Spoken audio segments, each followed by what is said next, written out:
Help Action Needed, a D&D podcast. Hello, and welcome back to Help Action Needed, a D&D podcast. We're excited to have you join us again, and with us are our players. Players, go ahead and introduce yourself. Hi, my name is Kate Pazarchik-Johnson, and I play Nori. This is Dan, and I play Cass. This is Julie, and I play Frog. So a little recap for everyone before we get into today's episode. At the end of the last set, we had Nori doing some investigating that led to finding out there was a deep undead presence in the town hall of Boatswain's Bounty. Reporting this back to Dolly, the crew decided to take a long rest to go out. For some of them, it was nice and relaxing, and for Frog, it was a nice night spent with her lover, doing whatever it is they did. After that, the morning rose, and they found the sigil for the day at the Shrine to Umberly, entered the portal, and found it to be a demi-plane containing a ghost ship floating in spooky black water. They descended the ship, making their way through the first floor where nothing really happened, but they could feel ghosts of past crews haunting them on that level, descending to a second floor where they found different information regarding the practices of the Assassin's Guild and different layouts of how it works, and then finally making it down to the lowest level where they saw Raken himself, as well as two assassin generals with him, in which combat broke out, and Frog, realizing the undead, made an amazing show of intelligence and just continued to cast Chill Touch so that our undead enemy could not heal the entire fight. As soon as he went down, the ship began to sink with him, and we join our players now on our episode. So players, I turn it over to you. What are your immediate thoughts post-battle before I start introducing our sinking mechanic? I think immediately Nori would probably just yell out, "Holy shit, that was amazing!" and then just start spewing all of this information in terms of being like, "Frog, you did this, oh, and Cass, you did this, and oh my gosh, Dolly, whoo, lady, you are just so cool," and then probably have some more body language and arms flailing all about, and then maybe take a moment and say, "Oh wait," and try and notice anything that's going on within the ship to maybe roll investigation check, because we don't know that this ship is anything's going on. We just know that we're in combat and we're safe, so to speak. It was, as soon as he went down, you all heard the sounds of the ship starting to creak, and you can tell that it's going to be coming apart pretty soon. Okay, so we were able to tell that. Okay. Yep. So then instead of trying to investigate what's going on the ship, I would say, well, with this creaking, maybe we should try and maybe get off the ship, ? And that's Nori's immediate reaction. Okay. And the other two? Frog would check in on Dolly a little bit, give her a head nod, be like, "Everything all right?" and then say, "That was mighty impressive," since she saw her in action for the first time. And then she'd probably look around and see if there's anything of value on any of the bodies. Nice. And then Cass? Yeah. Pretty much following battle instantaneously. Just take a quick glance around, make sure everyone is as good as we can be, given the circumstances, and then pretty much jump in with Frog and start looting the bodies, specifically the main guy, to see if there's anything else we need to grab from him. Okay. So I'll have both of you make me that investigation check. Can I prepared before detect magic, and I still have 3 spell slots left. Can I detect magic on the area to see if there's anything? Yeah, go ahead. Okay, I'll detect magic at first level. Yeah. Okay. And we'll resolve that in a second. Investigation was a solid 11. 11, okay. 13? Mhm. Alright, 13. I think that both of you are looking around, and your eyes are immediately drawn to just the amount of gold laying on the floor everywhere. With a quick, especially Frog, you're smart. With a mental math, you'd imagine that there's about 2,000 gold laying on the floor right around here. Then Nori, with your detect magic, you can tell that on each of the guys, the tieflings that went down, there's some illusion magic, and there is some, I think it's evocation, whatever the make weapons better magic are, as well as a better make magic weapon better magic on Raken. And we're going to roll our first sinking roll. So the way that this is going to work, so that all of you know, is I'm going to roll a d4, and each set of the stage, like each level of the ship, is going to have 3 stages. It's going to have normal, flooded, and sunk. So, like, if I roll a 1, it goes to 1, so the first one would be normal. If it goes to 4, the first level is going to be sunk in the first round, and you'll have to, like, swim up to the second floor. So the amount of time you have on each level is up to you all, but each turn, the ship is going to sink more, so we'll keep that in mind. And our first roll was a 2. So this floor is still currently navigable, but it will be difficult terrain because it's flooding. So anything you want to try and pick up, anything you want to see, you do. Just know that your speed is going to be halved, unless you have a magic of some kind. Oh, Frog would like to take her bag off really quickly and try to scoop as much gold into it as possible. Okay. I'm gonna follow suit.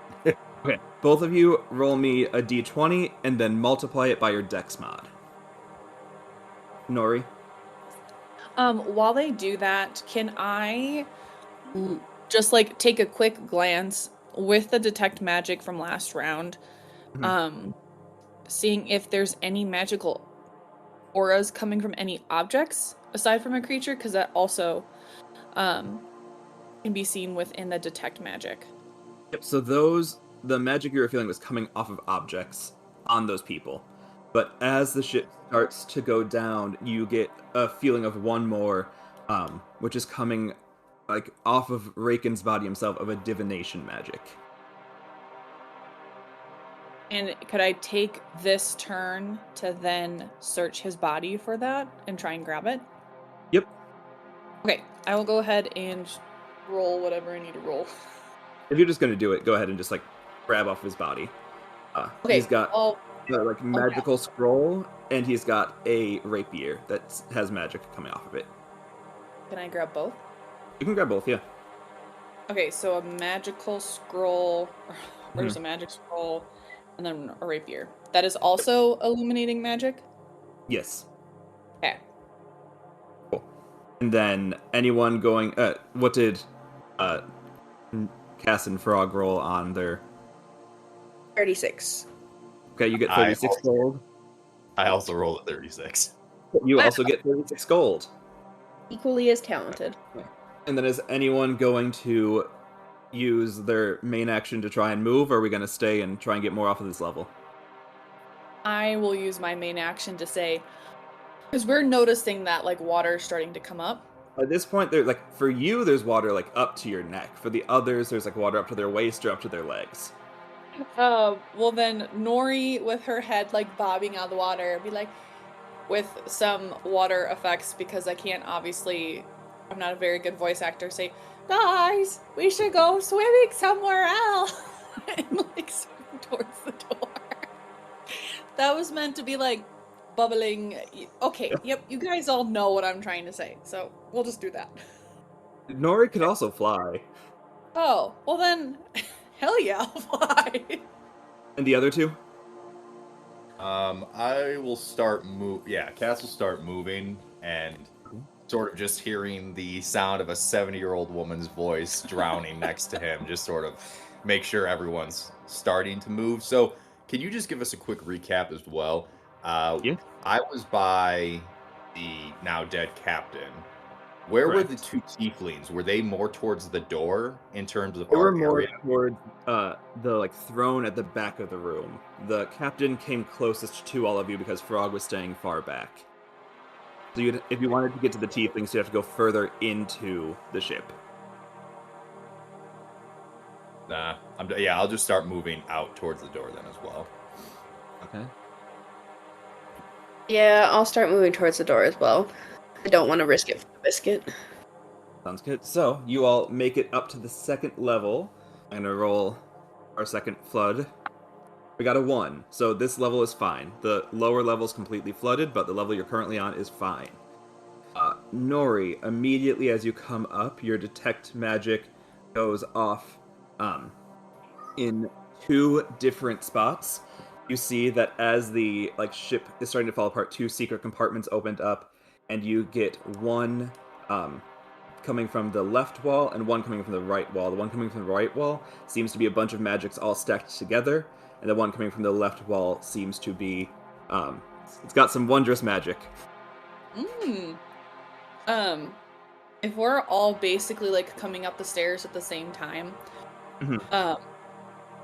would Cass or Frog or even Dolly see the compartments like falling, so to speak? Like, you'd all see say, but you'd okay. be the one to you could just, as you're running up, be like, that one's magic, and point it out. I will do that and say, who's behind me? In theory, if I'm first. Then I think Dolly would be directly behind you with Frog. Cass, would you be in front of Dolly and Frog or behind Dolly and Frog? I'll bring up the rear. Okay. So then I'll say, Frog or Cass, can you grab the item on the left-hand side? And then me floating by, I'll grab the stuff that's on the right-hand side. Okay. Nice. So you grab a bag that is giving off a lot of magic item feel. Okay. Frog will try to get to the one on the left side. Cool. You find a chest containing 5 spell scrolls. Sweet. I will pick those up. Nice. Cass, if you want to look for things as well, you know that this floor had all of the spy equipment on it. You could look through for anything about that, or you could take your turn to try and advance ahead. No, I'll keep where my position is, and yeah, I'll use it just to do a quick glance, see if I can find anything of value before we flee this floor. Cool. Do either perception or investigation for me. 21. 21, nice. I'll say, as you're running, you guys have already searched this floor pretty well. Little things like Peardo rings, there's like the ring with the sigil on it. You'll grab a couple of those, you can grab a couple of chains, and then you grab a packet of letters, but it's currently sealed, so you'll have to open it up later to see what's in it. But I think that's all the stuff you'd grab on the way. So some stuff you can sell for money or wear, and then a packet of letters. Nice. And then are you all going to continue running or stand still and see if you can search this floor for a second turn? I will continue running. As will Frog. I will move forward, but stay just a little bit behind since this floor isn't flooding yet. Okay. And then Dolly will stay with you, Cass. And we get a 4. So, as the others went up the stairs, this floor floods fully. It goes under, and then the next floor has some water on it, but it's navigable. It's just got some water on it. Cass, you would have been close enough that as it was getting to flood, you could choose to run up if you want, or you could stay and look around. No, seeing the water start getting like knee level, Cass would go up the stairs and make sure Dolly gets up as well, following the group. Nice. Yep, she makes it right up with you. And then on this floor, can I have all of you roll initiative, please? Yay! Rude. Woo! 12. Okay. 13. 19. Dolly gets a 17. Frog and Nori, as you ascend the stairs first, you see those ghostly voices that you could hear earlier have like been broken out of the wood, and you see them like climbing out of the ship itself to come fight you, as they assume that you are the one destroying their ship. And so as both of you come up with a surprise round, 3 ghosts are going to try and attack you all. So 1 will go for Nori, and 2 will go for Frog. Let's see. Nori. So 21, does that hit? Yeah, unfortunately. Okay. And you'll take 17 necrotic damage. Ooh! Jesus. And Frog, well, that's not going to hit. Does 13 hit? Yeah. Okay, so you will take 10 necrotic damage. Okay. And then it's your all's turn. You can try and fight the ghosts, so you can take opportunity attacks to run past them. But first to act is you, Cass. So you're running up the stairs, and you see 3 ghosts just wailing on your friends. Ugh.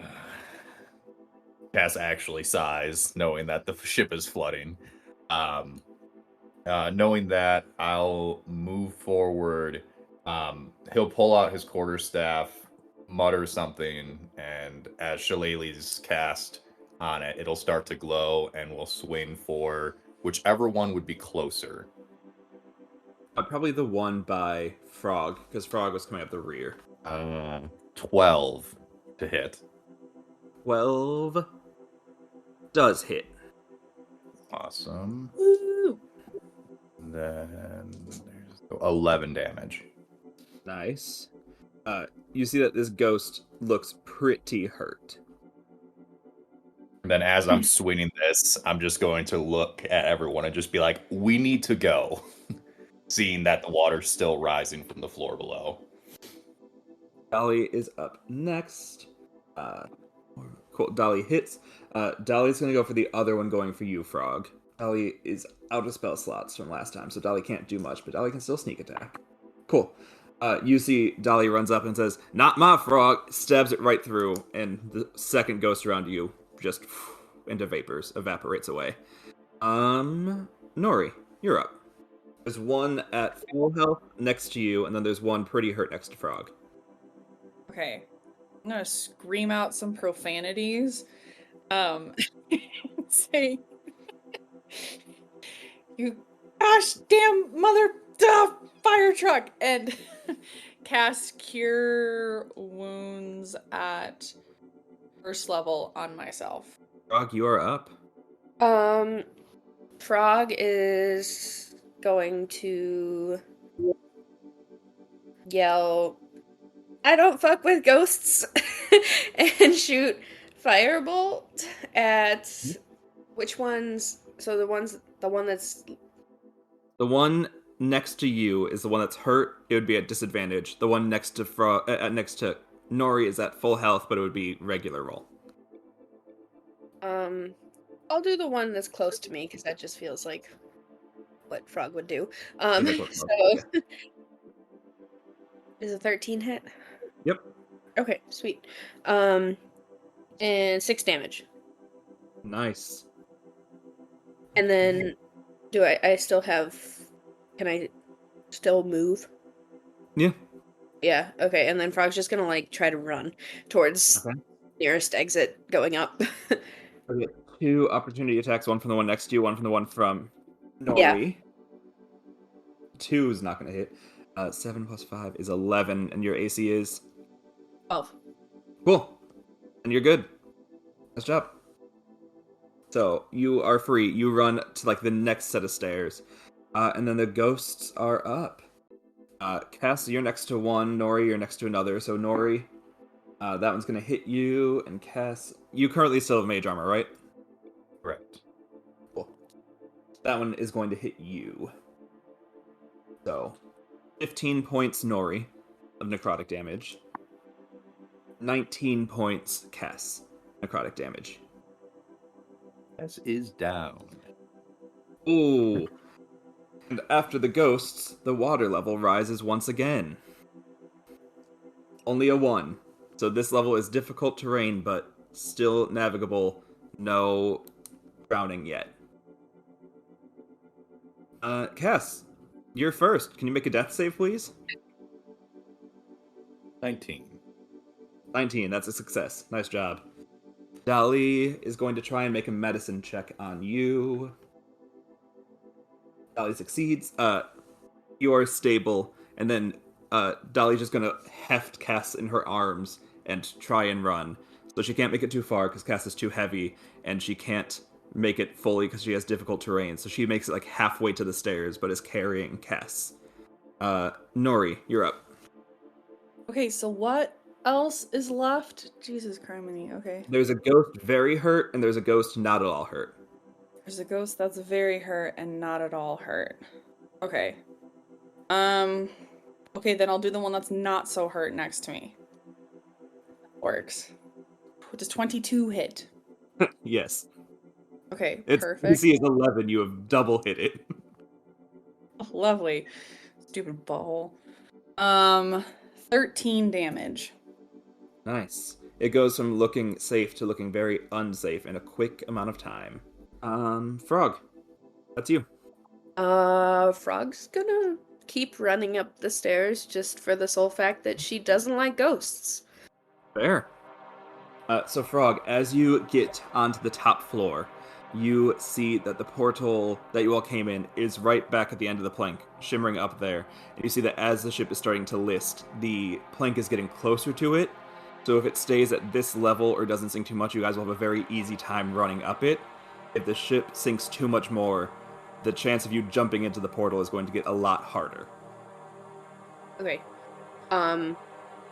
Based on that, can I look around, like, is there like a rope or something that I can tie to something up top for when, in case people come later? Like, is there anything around that I could do that with? There are ropes everywhere and everything, but in terms of like tying it to the top, what do you mean by that? Like, is there something sticking out of the wall or something? So, like, the ship is, like, The ship is starting to list to its side. It's like okay. the plank right now is up in the air with the portal right here. Soon the ship is going to start doing this. There's not really going to be anything to tether it to, because the point Okay. right now is the closest anything will be to it. Once the ship starts going down, there won't be anything to tether it to. Okay, sorry, I misunderstood. No, you're good. Okay. Thank you for clarifying. Frog will go back down towards the stairs and just, like, scream as loud as she can, like, hurry up! Okay. Anything you want to do to help anyone out? Anything you have that you can do? Okay. Cool. Ghosts. There's two ghosts. One's gonna go for Nori, and one's gonna go for Dolly. A miss on Nori, and a hit on Dolly. Dolly is going to take. Okay, and then to keep holding cast. She does fine. Alright, you see a ghost go through and like scrape through Dolly's back and like claw out part of her flesh, but she can she just grunts it off and keeps running with Cass. And Nori, you're safe. But with the ghost's turn comes more water. A 3. So this level is fully underwater now. And Frog, you see that you think if they're not up here fast, the ship is going to start going down and make it very hard to jump up.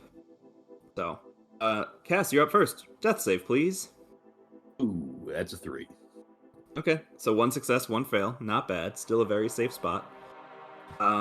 Dolly is going to take her cunning action to dash, which she's essentially swimming at this point. Nora, you're used to the water, so you're not in a good spot, but you're not drowning because you're a water fairy. Cass and Dolly are gonna start drowning if they're not off this floor soon. But Dolly takes her dash action to get to the stairs as a cunning action, and then a regular dash action to get up. So she's up by you, Frog, holding Cass. And she looks at you. She's like, hi, my sweet little wizard. Do you have anything that maybe could throw us up into there, or jump us up through there, or anything teleporty like? No. I got Hi. nothing. Okay, great. And that's the end of her turn. She can't use a jump action because she ran up here. That's around to you, Nori. What's up? Okay, so what would it look like if I just dashed? If you just dashed, one ghost would get an attack on you, but you could make it to the level they're on. Okay, and how is that ghost looking? They're both looking very hurt. But They're you both can looking- hear from Frog yelling to you, you don't think you have much time. Stay down here before getting out of here becomes very hard. Okay, well, I guess I don't want to do anything because these stupid freaking ghosts. Dun, dun, dun, dun, dun, dun, dun, dun. Okay, so if I used a spell, I wouldn't be able to dash. Nope. Okay. if I used a spell and then just used my movement, since I'm proficient with water or have experience, could I get up there or no? Where you're at, you'd get to the stairs. So then you would like be going up, but you wouldn't be on the top level. Okay, so if I still got to the stairs, would that at least be okay for me, if that makes any sense? Like, Like in terms of you drowning and all? yeah. Yeah, like cuz the top level is currently submerged. It's not fully sunk. So like you'd still be like head just above water, but you would be fine. And I would be all right. Holy Mother Lord of God. Okay, so we're gonna cast Spiritual Weapon. It's going to come beside me, and it's going to be like rattling because I'm so angry. Or my silver pine cone will be shaking back and forth because I'm so angry with these stupid fucking ghosts. And then I will use that rather as my action to then attack the one closest to me that like would get an attack of opportunity. Yep. Okay, attack. Okay, it was a nat 20. Pew, pew. So like 26. 26, yeah. 1d8 is this one. It'll become So 2d8 because of the net. So I roll twice, or Yeah, you'll roll twice. so 20 points of damage. Nice. And because of how close the ghosts were and how little damage they both had, I'll let you, like, in a frantic swing, spiritual weapon through both of them. So tell us what it looks like. Paint us a word picture of you furiously using a pine cone to destroy two ghosts. I'm going to be screaming my ever-living mind out because I have 3 hit points and I didn't want to die. And so I'm just going to be...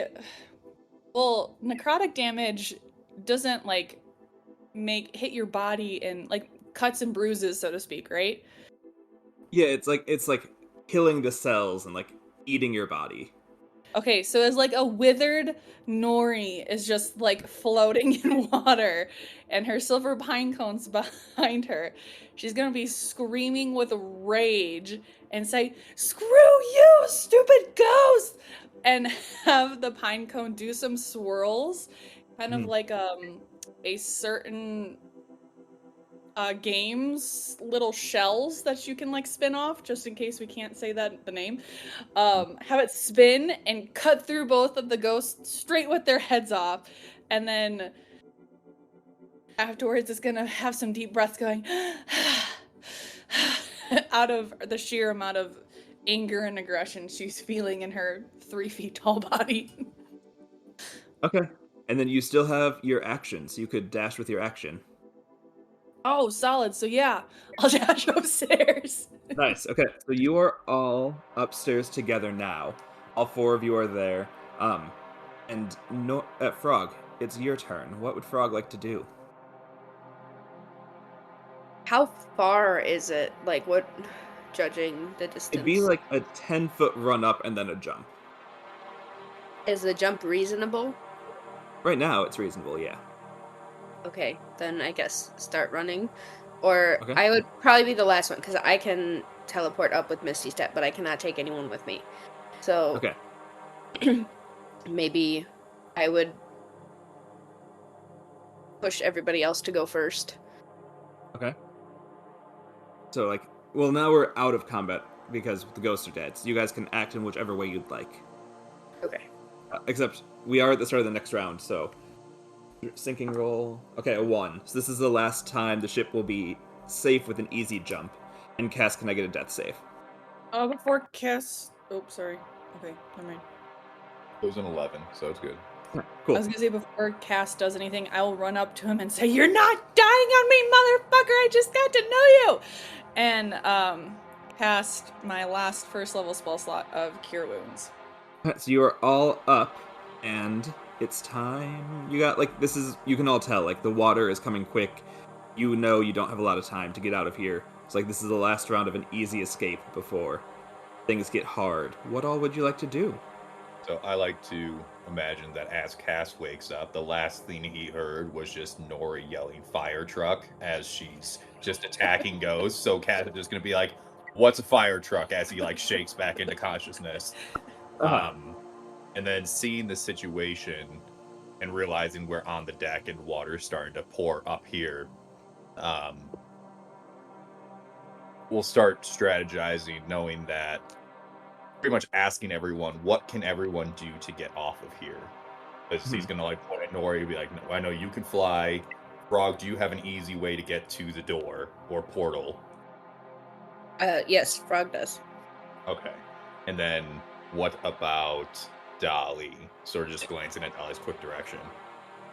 She would kind of look and be like, I am dexterous. I can make a jump of great heights relatively easy. The problem is, if I need to carry anyone while doing it, it gets much harder. So if you have a way to just run and jump yourself, I believe we can all get out of here this round quite safe. Well, we are gonna give that a shot. Does anyone have a rope? Seeing as how I'm the only person, it seems like that would have issue getting off of this boat at the quick moment. Let me check my personal items really quick because of the class that I took, or the. It's like you also could all grab rope just from around the deck. Like there's okay, that's fine. I'm just going to grab rope then, tie one side around it, and throw the other side to Nori, and be like, "All right, catch me." I'm going to cast guidance on myself and just jump for it. Okay, make me an athletics check, or acrobatics, whichever one. Is there a difference for me? Yes, there is. So we'll do Staff. acrobatics. Plus a... So that is 17 total. Nice. What's it look like as you skillfully run and jump through the portal? Seeing as how like I was passed out a few seconds ago, like it's gonna be like a slow stumble as he starts running towards the plank, and then sort of just like gets a nice jump boost off of it and like jumps through. Yeah, and he's gonna turn around, look at the group as he's going through, like with a look of relief, being like, "All right, I didn't screw this up." Who would like to go next? I think based off of what you've all said, Dolly will go next because she doesn't have the magic to get herself out. Oh, Dolly, what is your ad? No, Dolly, no.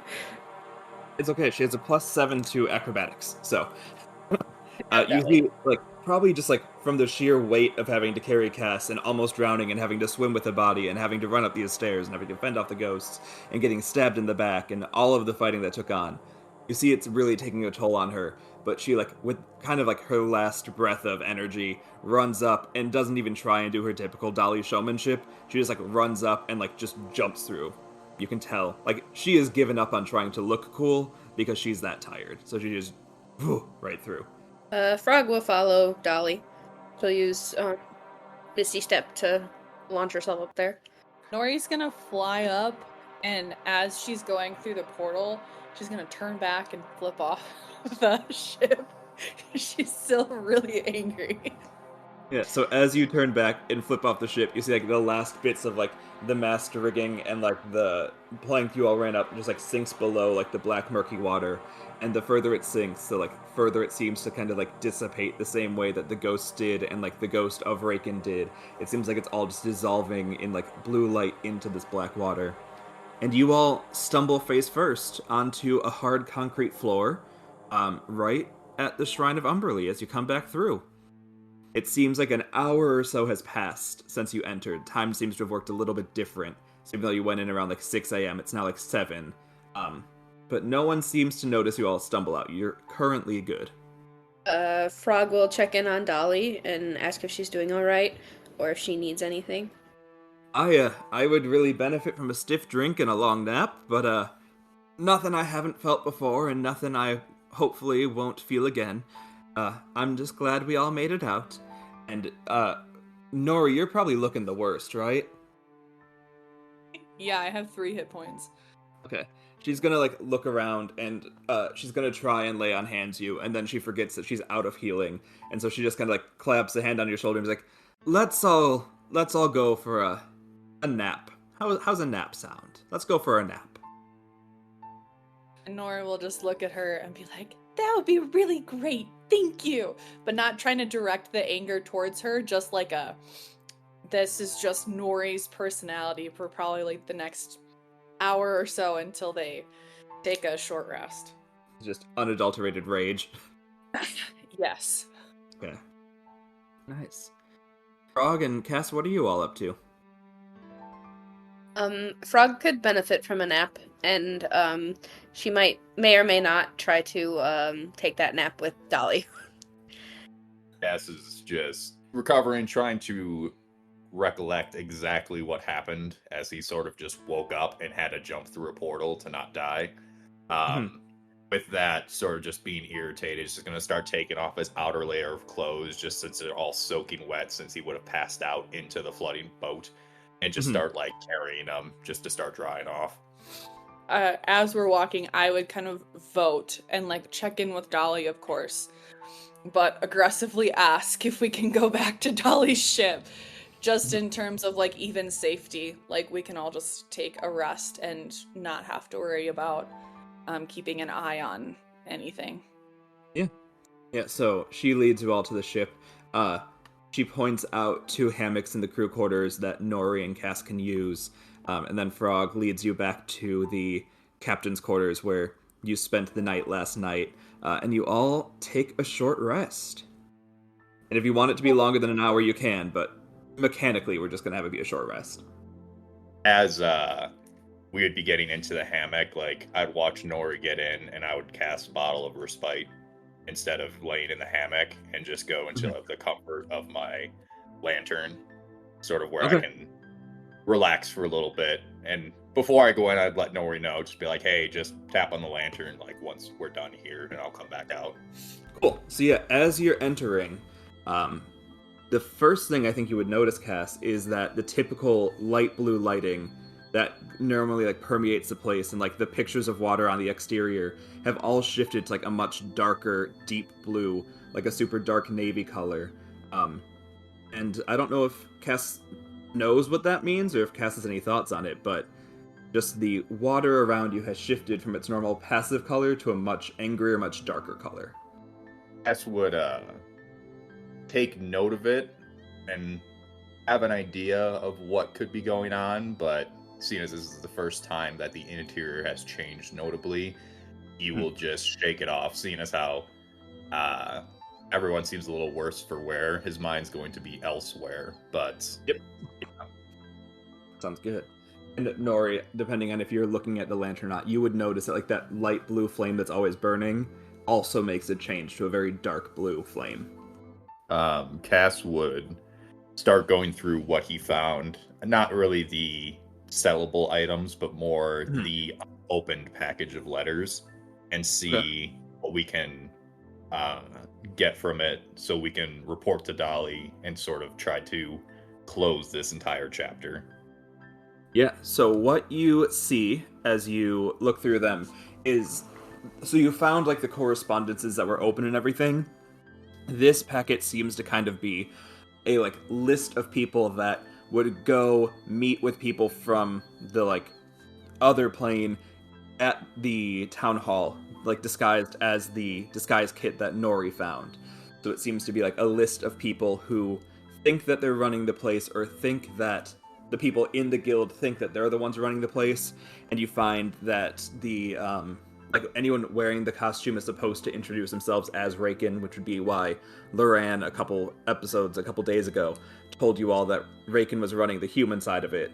Like, it's a disguise, and you could give it to Dolly. It would take you guys a lot of time to find everyone, but if you gave it to Dolly or someone up in charge, they'd be able to like figure out who it is and send people to clean it up. Understood. Cass will sort of take note of this and gather all the materials he's gathered to date into just like a nice pile and just sort of relax, taking a closer note of the surroundings now that he has a little bit of downtime. Nori's just gonna pass the hell out. She's all the frustration and aggression in that little body just completely takes her, and she like snoozes for however long the short rest is, in addition to like pretty loud snoring, because that's what happens when Nori gets really aggressive. That is her aftermath. She snores. Dolly had some, like, physical wounds, right? Did Mhm. she get stabbed? I thought she did. Yeah, she got stabbed a lot. Okay. Well, I guess Frog would probably help her, like, bandage those up and then nap time. Okay, very nice. And she'll help bandage you up as well, so that as you take nap time, your wounds all clear, all nice. Like, and we all come back an hour or so later, feeling not great, but feeling better. Cassie would have been able to get out of the lantern okay, and Nori, you wake up, the rage subsided, and you all are able to meet up. Midge is there too at this point. Midge heard about your problems, and Midge came to make sure everyone was okay. Yay, Midge! I see what maybe you meant, Miss Nori, about keeping me safe. As if Captain Dolly is coming back looking like this, I believe I would come back maybe looking like the bandage wrappings around her. So, while I am sad I did not get to go, I appreciate the concern shown for me and the safety of my life. Did Dolly have a negative reaction when Midge brought up how she came back beaten up? Make an insight check. As Cass is making his insight check, what height relation is Nori to Midge? Nori is like 6 inches or a foot smaller than Midge. Okay, so Nori will put her hand on Midge's shoulder and say, I am so glad you didn't come with us. That was like really awful, and I would never want to subject you to that, so I'm so glad you stayed here, nice and safe and sound. Maybe one day we can go on a pirating adventure together. She's like, I believe that would be lots of fun. I look forward to the day we can pirate adventure together, and I will work to be stronger until then. And then, just for like reference, Nori is like the same distance to Frog as she is to Midge. So like, because Midge and Frog are the same height and everything, or like within similar heights. So A 10, by the way. a 10. You see nothing go across her face. If she has a response, she is containing it well. Yeah, as we regroup, sort of, and see that everyone's as good as we can be given the circumstances, Cass will just sort of saunter up and be like, so I know we just got done with all of that, and thank Dolly for carrying him out of the boat for the most part, and hand her pretty much all the letters, the fake coins he grabbed, the other letters he also picked up from the trip down the boat, and explain how all of it ties together, and sort of just give it to her as like a small report, and then sort of ask how do we handle this going forward? We still haven't exactly figured out who put the hit out on Dolly. Yeah, she'll look at him and be like, based on the reports you've given me and the information we saw together below, I think I can mark this down as satisfied. While we might not know who necessarily put the hit out, I now have a whole list of people I can communicate with and find out or eliminate, as well as when the crew leader is gone, it's kind of hard for a ship to maintain itself, and quite literally the ship head went down into whatever land we were in, and as such I believe it would be appropriate for me to mark you as completed in the quest.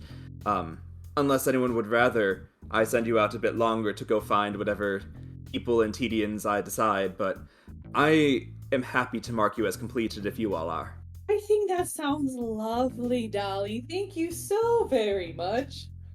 She sends off then for Tegan to come back with 750 gold, giving each of you 250. Yeah. Look at us go. As she's handing it to you, she's like, you all, I don't know if you know this or not, but you all are quite good at this. If you are considering making a name, Nori, yes, I know that maybe you almost died, but considering you met each other 3 days ago and you took down a ghost man today, I believe that you all work together quite well. If you are interested in continuing adventuring together and you want to make a bigger name for yourself or maybe find something of a little more importance, you could make your way up to Solana. I know that they have guilds up there and everything, or if you want to remain private contractors, that's always an option for adventurers to do. But if you do make your way there, my friend Julian is performing. He has a residence in terms of a bard show, and if you wanted to go see him, you could always stop on in. And I'm sure if you tell him that you're with me, he'd be quite happy to see ye. As the group's sort of counting their money, Cass just is going to casually stroll up to Dolly and give back 100 gold pieces and be like, "This is for saving me back there, and all I would ask is, could you use this to stipend Midge's pay?" And just sort of whisper in her ear, be like, "You and I both know she is a great person, but she may not be cut out for this life too well." Dolly laughs and says, "I understood. I'll see what I can do. Maybe we can get her something more clerical to do, or maybe she can work in stealth. We'll see." And she doesn't hand Midge the money, but like hands it back to Tegan to go put wherever the money is held. And with that, Cass just sort of goes to the edge of the boat, letting the group finish what they were doing, and just on the side, just sort of tries to cast just dancing lights just around his hand, just to see, noticing that something was up with his lantern and everything. Just cast it, just make sure everything's still fine, in quotes. Yeah, I think that's really up to Cass. Do you think that you'd still be wildly unsettled by it, or do you think the short rest would have allowed you a bit of time to regroup yourself? No, I'm still definitely was able to regroup, but I think just more wary than anything. Seeing that the large battle the group just came out of, just wants to make sure that he's understanding what's going on as much as he can. He's still relatively new to this as well, so I would imagine that he cast it, and it would take a second, but it would still work as intended. It's just sort of like some self-doubt in there is sort of messing up a little bit. Yeah, and I think part of what will aid in that self-doubt is the flame's dark blue is being recreated in your dancing lights. Like, they still give off all the light needed, but they are a much darker color than what you typically cast it. Yeah, he's just gonna sort of have them in his hand. Like, they're gonna be smaller versions. I know they can be large. They're gonna just be 3 small ones just sort of swirling around. He's just gonna be looking at them. Okay. Then, Frog, that leaves you. How do you close down this little chapter of your journey? Frog will turn to Dolly and ask if she will be welcomed back on the ship if she comes back this way. He says, you'll be welcome on the ship wherever we are, wherever you are, whenever you need me.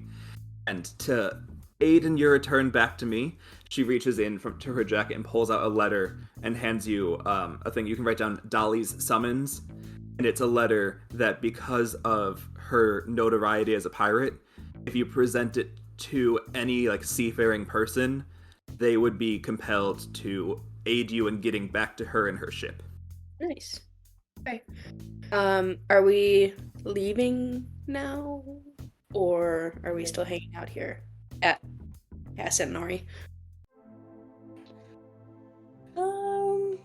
I think it kind of depends on where we want to go next.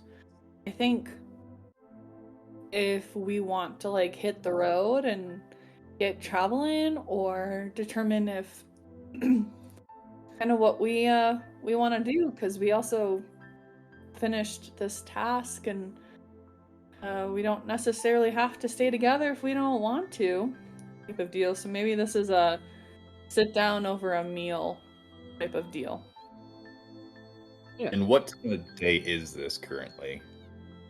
After your naps, it'd be around 10 in the morning. Okay. We're gonna take a breakfast. Yeah, You've had a long morning.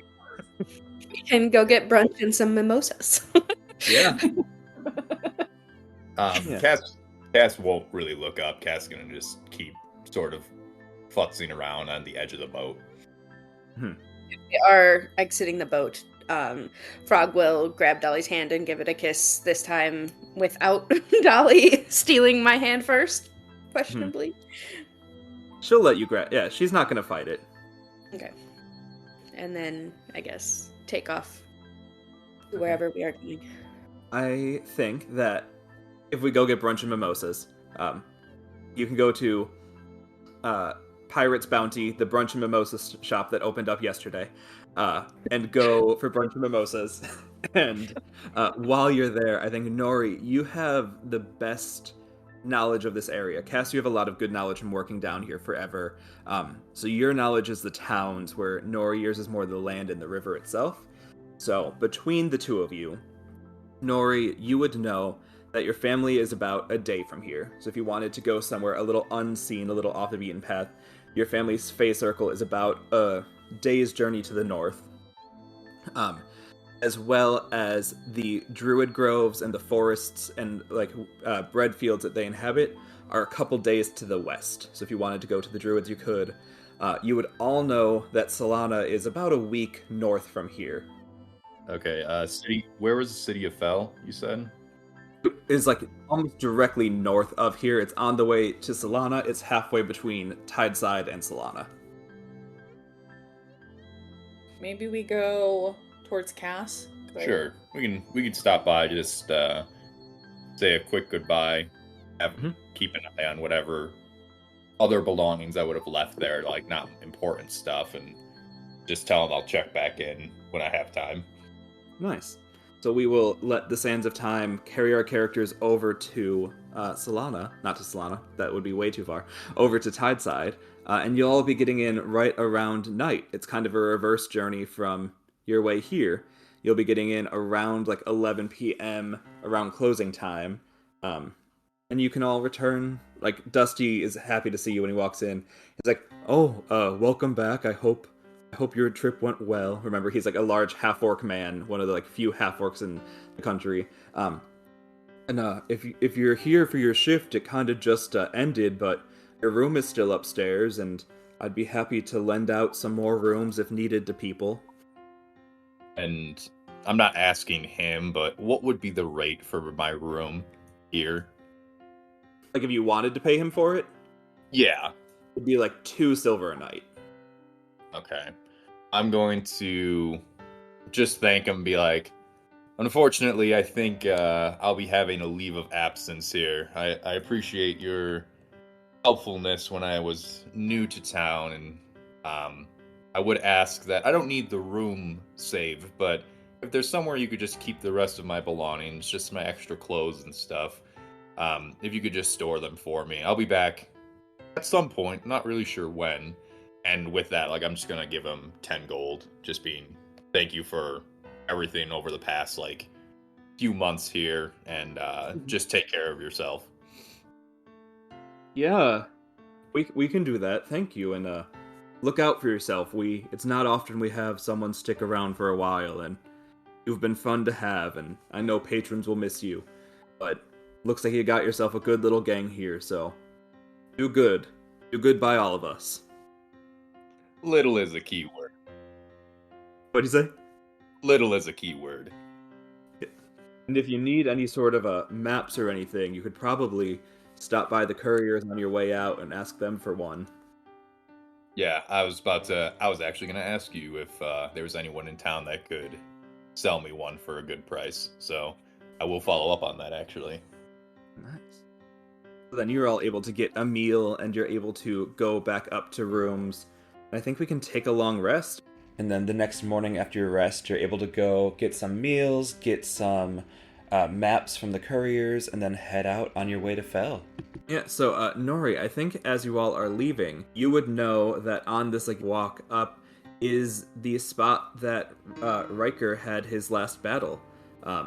Is there anything that you share about that, or is there anything that goes to your mind as you're walking to a spot that you're probably going to see? I might have some feelings about.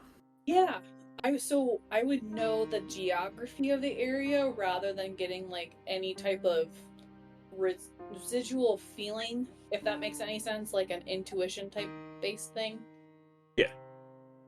So geography based? Geography, yeah. Okay. I think as we're walking, Nori's disposition and body language are normally pretty uppity and bubbly and just carefree.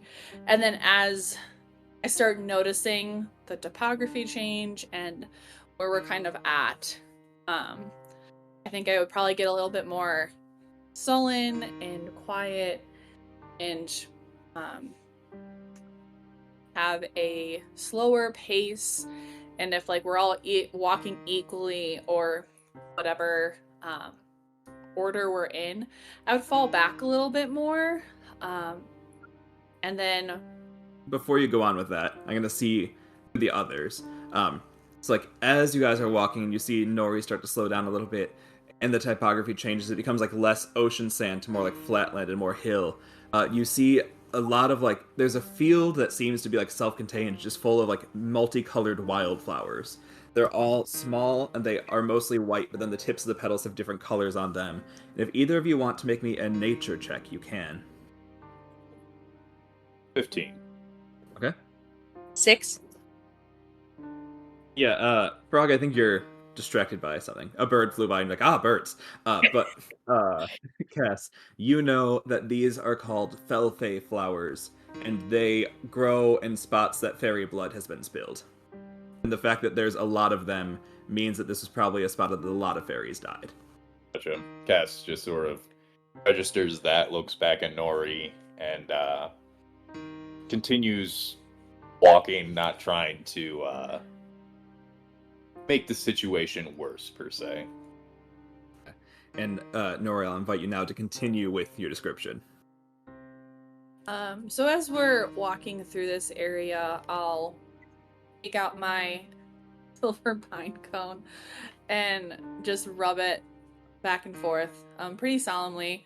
And then if I can find one of the flowers, I think I'll pick one and then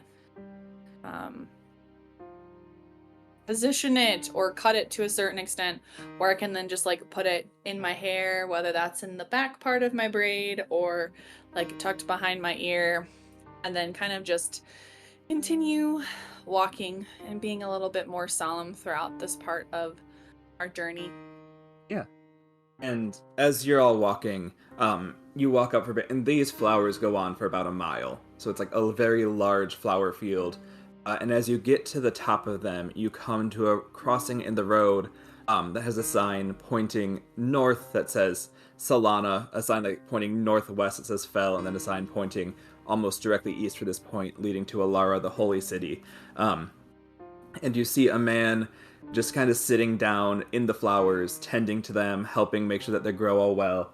He's a guy about 6'1". He looks to be about 28, and this guy is built. Like you could tell, this guy has muscle on him. He's got dark almond skin and has like long black hair down right past his shoulders. And standing next to him with his hand on his shoulder is a guy a little bit shorter, about 5'11", with a medium like build and like long shaggy blonde hair. And the most noticeable thing about him is like he's outlined in like a very red sanguine hue that like never seems to move, and it looks like it's just kind of a shimmer coming off of his body. I don't understand. Would Nori have any... Wait, I'm not very... Wait, am I perceptive? Yes, I am perceptive. Okay. Would I be able to perceive anything about like their other body language to make it kind of known to myself that maybe they're a threat, they're just pretending or faking to tend to the fields or anything along those lines? Yeah, so if you're trying to like just get a vibe for their body language, go ahead and make perception. But if you want to like see if they're a threat of any kind, make insight. Others can join her in this. Oh, I am insightful as well. Okay, I'm gonna cast guidance on myself. Oops. Okay. Yep, that one. Blood. You said perception. Yep. Or if Uh, like you want to get closer and try and like actually view them, you can do an investigation. It'll just be like you'll have to get closer and try and get like within earshot or something of them. Can I roll to see, like, if I know what the red glow might be about? Like, Yeah. Make an intelligence check. Just okay. flat intelligence. And then Nori I rolled a 23, and for insight. for insight. Okay. You look down at like the way that they're tending the flowers, and like the way that they're here. They don't like the guy, the bigger guy, the one with the dark almond skin and all, has like a giant greatsword on his back, but it's sheathed. It doesn't look like it could be pulled out quickly. It looks like he's like in a spot just to be working on the flowers. It doesn't look like they're trying to harm anyone passing by. You're not even sure that they know that you're coming. They just are tending to the flowers. Okay. And Frog, 16. you don't know. It's never come across your research before. Okay. and then seeing these two just sort of like awkwardly staring at this random dude from like 10 feet back, Cass just lets out an audible sigh and walks up within about 5 feet and just goes, "Excuse me, sir. Just wondering what you are doing here and if you know where all these flowers are specifically from." He kind of like doesn't shake, but gives like a little jerk when he hears you coming up because he wasn't paying much attention. And you see that he turns around they both actually turn around to face you, and you see that one of them has like for both of them, one eye is a very like light pale blue eye, and then the other one is a very dark red, matching the same shape around the one who has the red haze around him. He goes, hi, yeah, I'm Alto. I'm tending to the flowers. It used to be a battlefield, and the flowers themselves come from fairies dying, and it's a spot that means a lot to my brother and I, and so I come here each day to make sure no one's messing up the fields and to make sure it's all safe. What nice to meet you. What's your name? I am Cass, and these two are part of a group, let's say. We are traveling together, and I'll motion to Nori and Frog. I'll very quietly, not quietly, I'll very solemnly say, I'm Nori Waterford. Hi, Nori. I'm Alto. This is my brother Seth. Frog will just awkwardly wave and say, Frog. They both wave. Are you all passing through, or is there somewhere you're hoping to get to? I can aid you in any sort of way you might need. I think we're trying to go to Fell just for a little adventure. Did you guys personally know anyone that died in this battle that took place here? As you ask that, all three of you make an insight check, please. 12. Okay. 21. Okay. 18. Okay. Nori, you get a look. The other two don't really get anything, but immediately as you ask that, like a look goes between the two of them of like not panic and not concern, but just like a look of not being sure whether your intention asking that question is harmful or not. And then before they can get like a word in, I'll say, I only asked because my brother died in the battle that took place here. And so I could see you tending to the flowers, and so it just means a lot to me that someone is still taking care of the physical remnants of what happened in part of this gnarly battle. Alto looks at you and like you can see like his face saddens a lot. Like hearing of people that die in the war in this battle means a lot with him and everything. And he's like, how much do you yourself know of the history of that battle then if your brother fell? I don't mean to open a wound if it's to reopen, but we have a personal connection, and I don't know how much of your time I'd be wasting by telling you the details. I only know a little. My father was able to come back from the battle. However, he generally does not speak of it because of the pain.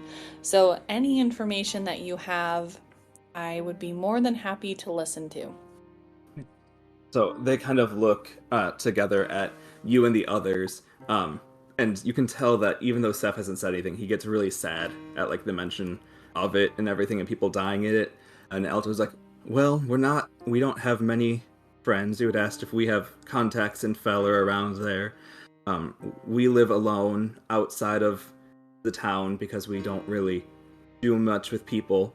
We like people, and we like people that are kind, but we don't really do much. But since you were so willing to share, I'll share as well.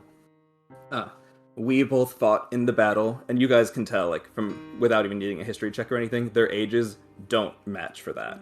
Like, they look like they're in their late to mid 20s, and the battle, like, they'd have to be, like, in their 80s for that to happen. So just as they say that, I think that would cross all of your minds. And Alto continues. Alto. I don't know if you're aware or not, but it was the last battle of the war, before the peace treaties were signed. It was actually being signed as the war raged on, as this battle raged on, I mean. And even though we knew peace was coming, our commander still thought it would be one last move of glory in his name to wipe out the Fae who had been defending this place. And so a battle was called against the knowledge of the Fae folk to commence in an attempt to slaughter them. And while several fairies died that day, we received notice of the war ending, and right after, an arrow went through my brother's heart, and he himself fell in the fight. And I don't remember much of what happens next, but just knowing it was an unnecessary and pointless death, I cried out to anyone that would listen and blacked out a few moments later and then woke up. It felt like days, it could have been minutes, it could have been hours, but no one was around. We woke up and we've been together ever since, and he's with me. He's not quite alive, he's not quite dead, he's just kind of here, and we're together, and so we know people aren't a fan of whatever's going on, so we tend to keep to ourselves, but if we hurt any of your family during the battle, we apologize and wish you to know that it was pointless and should not have happened, even though that doesn't help. We've learned in our years it's better to know that than to carry on believing the war was for some reason when it had already finished. I think Nori would say, I'm also sorry for your guys' loss and any role that my brother and father had in your harm as well. I'm happy to hear that you both are glad that the war is over, but do you mind if I ask a question? No, go ahead. You said something about, people aren't big fans of what's going on right now. Do you mean they're not big fans of you tending to the field or something else going on? No, like, we more so mean the people look at us as though we're strange. You could probably tell that we look much younger than we are. Neither of us have aged since that day. So we often get accused of being ghosts or vampires or something. It doesn't help that my brother can really only communicate with me in my mind, and he can't talk to defend himself, so many people are not aware of what's going on, and they think it's some sort of curse or... but no one seems to have issue with the flowers. We just tend to them because we think it's an important tribute to the waste of lives that the memory lives on, and it's not trampled or anything. Sure, that makes sense. Do you guys know why you haven't aged, or do you know why you haven't aged? I don't remember much of anything in that blackout period, but I imagine whatever bound us together would be part of the reason. I don't know. I know that, like, you all seem magically adjusted, and so, like, wizards can learn magic, and clerics are given it, and warlocks bargain for it. We did nothing. I suppose a bargain would be the closest when I called out for help, but beyond that, I am not sure what's keeping us here, and I'm not sure the extent of it, no. Did I roll just for shits and gigs an Arcana check to see if I would have any knowledge of potentially what would have happened? Yeah, and if Frog or Cass you want to try as well, go ahead. I'll assist. So Okay. should we just roll with advantage on that? Well, Frog got a nat 20. I also just got a nat 20, which is just a 20. Yeah, so double nat 20s. How do we want to do this? You two tell me what you're trying to do to figure it out, and then we'll narrate it. I'm imagining that they're both just going back and forth, like getting more excited as they like bounce information off of each other. Not that this is the moment for excitement, but like I don't know.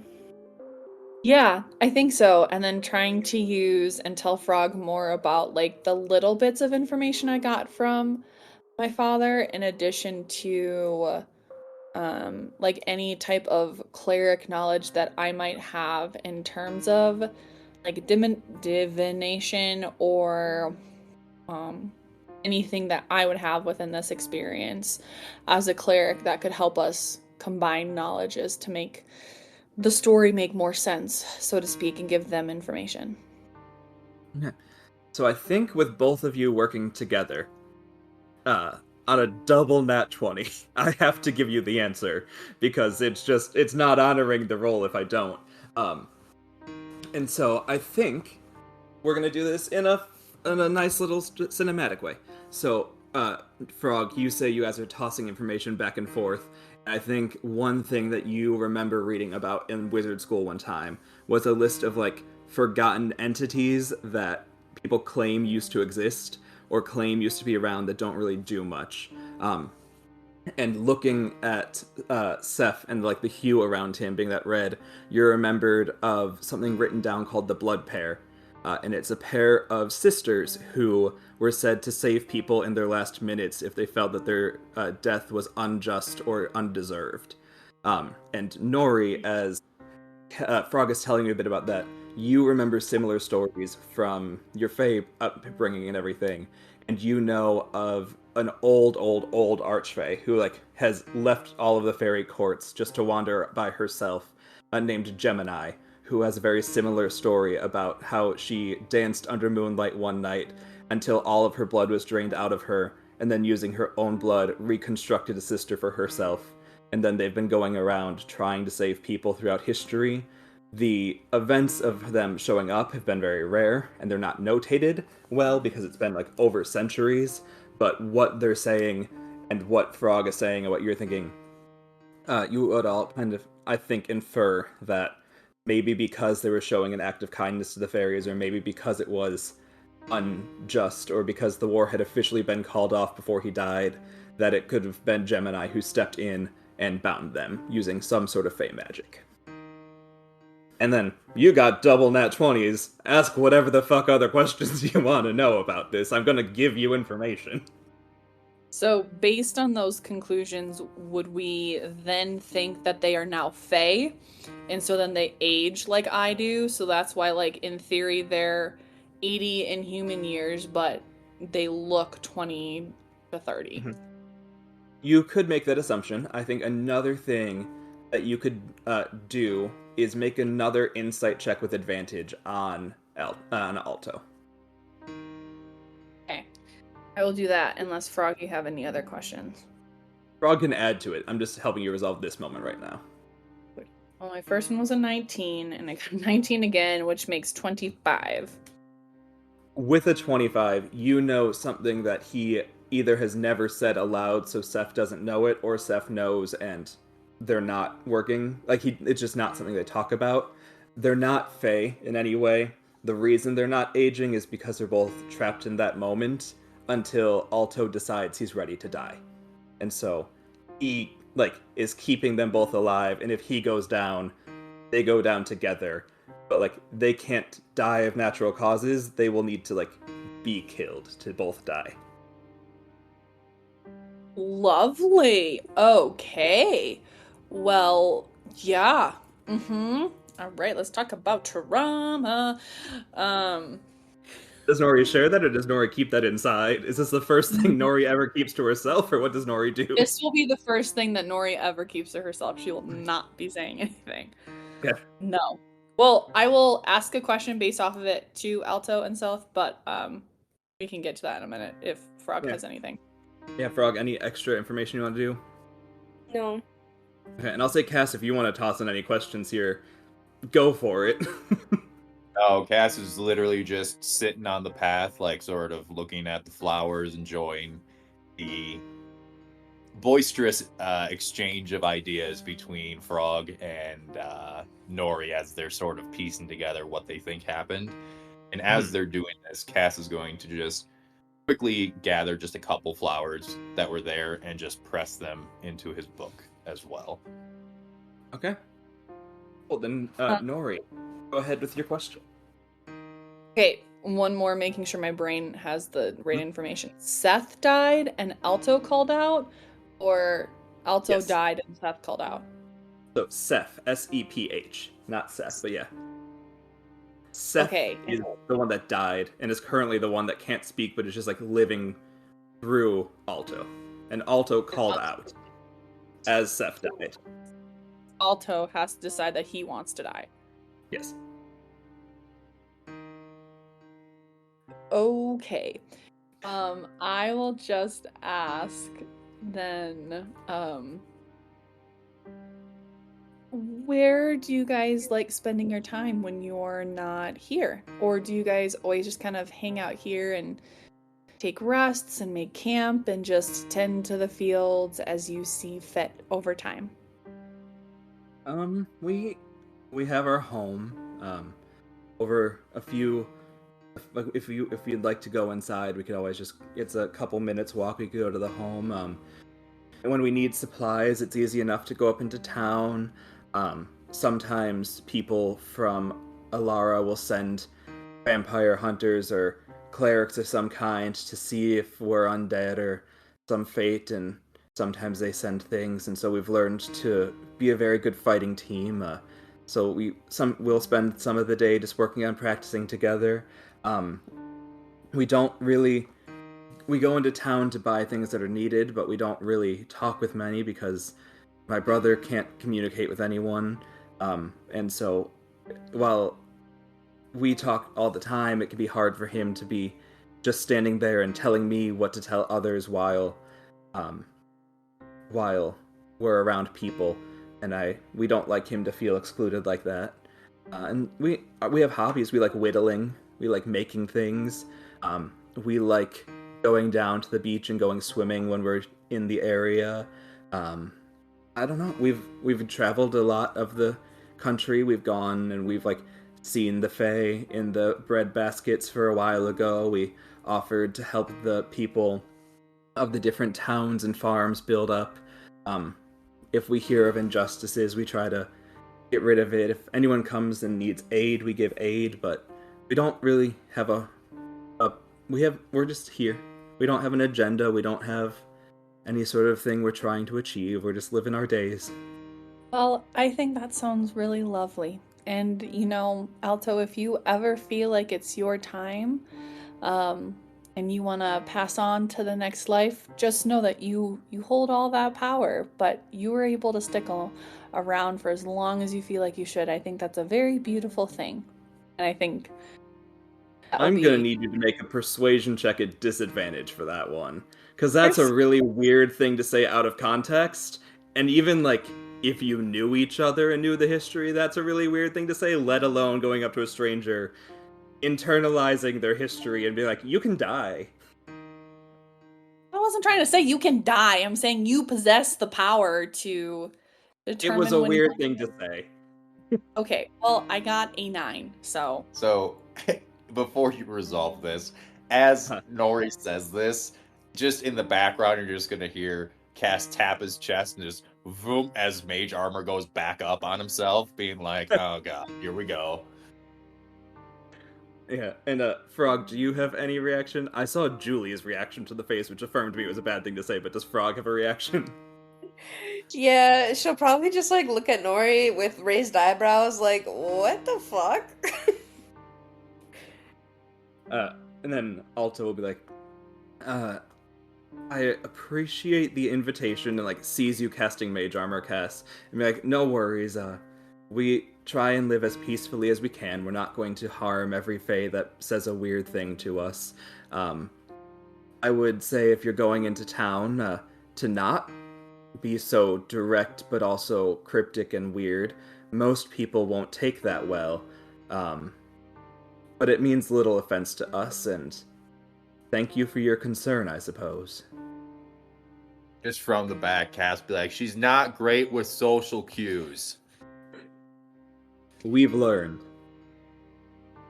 Well, it was lovely meeting you. Thanks for sharing your story. And I guess Nora will just walk away and then wait for Frog and Cass to catch up. Yeah, as Nori like walks away, the two of them will like kind of look at both of you, and Seth will say something to Alto. Like you can see that they communicate telepathically. He doesn't seem to know that he can communicate with anyone else, but Seth will just be communicating telepathically with Alto. And he says, "My brother wants to let you all know that we're not offended and we're not mad at your little Fae friend, and we know that she probably is feeling a lot of strong emotion viewing a sight, regardless of how old she is. It's probably still a fresh wound for people that live quite a long time.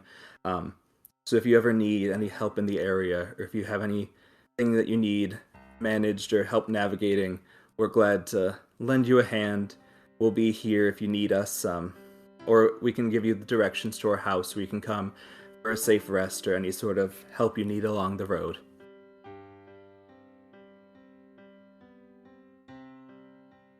Understood. And again, we appreciate your understanding. If you could, and Cass just sort of pulls out the map, could you just like show us exactly, or you just point us where you would live in case we do have time to stop back by? Mm-hmm. Yeah, so you would see like on the map here, there's that like road going north that will continue up, and then like from the north road it branches off to the west, and then there's the road like right where you're at going east to Alara. About like on the map 1 or 2 inches south of the road westward to Fell, they like draw a little house for you. So off the road, probably like 400 yards or so, but not too far from like the main road that people traveling can't see it and get aid if they need it. Okay, and Cass is just going to sort of mark it on his map to the best of his ability and just put a note on the back, like what that is, so we can get back to it if we need to. Okay. Frog, anything Frog's doing? No, Frog is just kind of thinking about what Nori said still. and just, are we going into the town? I was assuming so, unless anyone else had any reservations. Well, if we are going into town, Frog might suggest to Nori that she should wear the wraps, just in case others aren't as kind to Fae folk around here. Sure, that sounds great. Also, I just would like to clarify my last point, and then because I was the only one that made the conclusions about them and Why he's so young. yes, right? Okay. Yeah. I will let them both know on that insight and just try and say, I was just trying to let them know that, like, if they do ever want to pass or move on to the next transition of life, they hold the power to do so. I wasn't trying to tell them to die now. I didn't want them to die now. They seem like very lovely humans or beings or whatever. I'm just trying to give them that knowledge. I meant no offense. Frog kind of just goes, oh, and then nods along. Cass just sort of looks back and keeps walking. Okay. And then I'll take out my notebook and I will write down, death is a weird thing, and then put it back away. Nice. As you're heading north, you pass their cottage once more, and you can kind of see them. Like, they're not yet gone back to the flower fields. I don't think they would have taken the main road, but you see Alto and Seth just kind of like out there sparring practice. You see that like Alto has his great sword and will like be using it on like any sort of dummies they have set up, that Seth is able to like he seems to like teleport around Alto himself, and like if Alto commands him to move, he can attack from where he's at. And it's like they seem like together they're able to be essentially two people fighting as one. And you can tell that they've honed their experience a lot.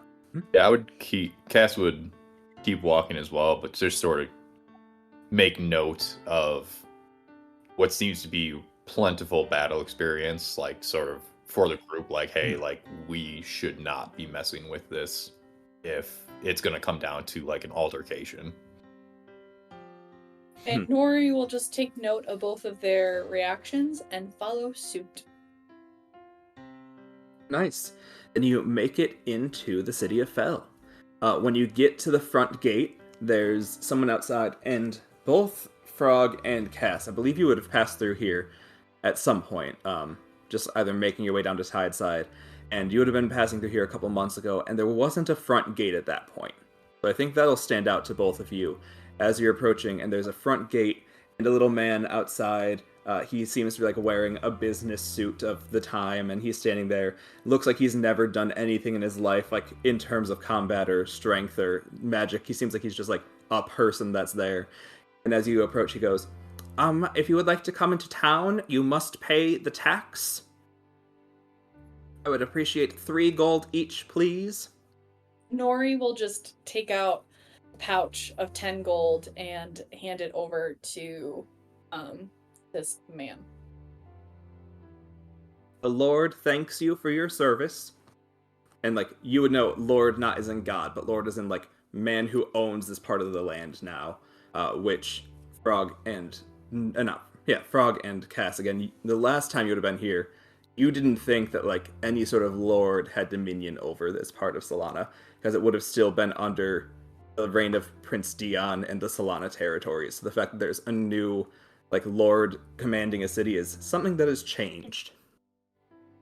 Who saying to the guard, who is the new lord of this land? We appreciate that you are asking, and it is Lord Bellman, Lord Jarls Bellman. He has been recently appointed the Duke of the area by Archdeacon Whitmore, and we appreciate that you are paying homage to the great lord who protects over us and our city. All right. With that, unless Frog or Nori are notably lagging behind, Cass will just continue into town. Then while we're walking into town, kind of remembering Frog's suggestion, Nori would have put on the wraps or whatever beforehand. But if Nori could then roll a perception check to see if like anyone's noticing her. Yeah, go for it. Perception is wisdom. 14.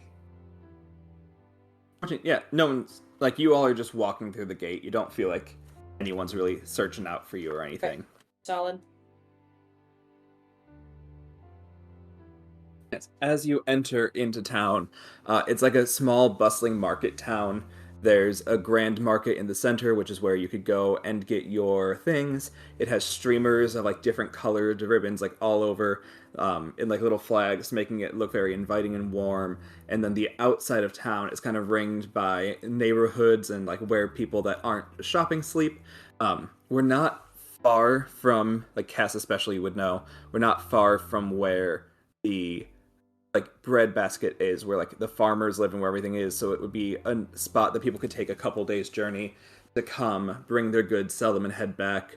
And as well as probably a couple local vendors who are like residents here that have things brought to them to sell. In terms of like upkeep, it's not like a rundown city in any way. It's a pretty like run-of-the-mill city. It looks good. People seem to be well fed. You don't see a lot of people starving or anything. But I think the thing that would stand out most to the two of you who have been through here recently is that even though there's now a huge tax, like 3 gold is several people's salaries for like a week or a month, the city doesn't seem improved by it. It just seems like now you're paying to get in. Do Frog, or does Frog or Cass, share any of this like oddity or change in the town so quickly with Nori?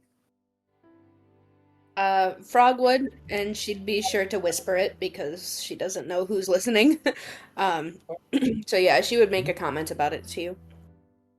I think And what would Frog say? I would say they sure are taking a lot of the people's money and not doing anything with it. And how large was the gate? Like, could we have gone around it if we wanted to? Or, like, it literally encompassed a whole city.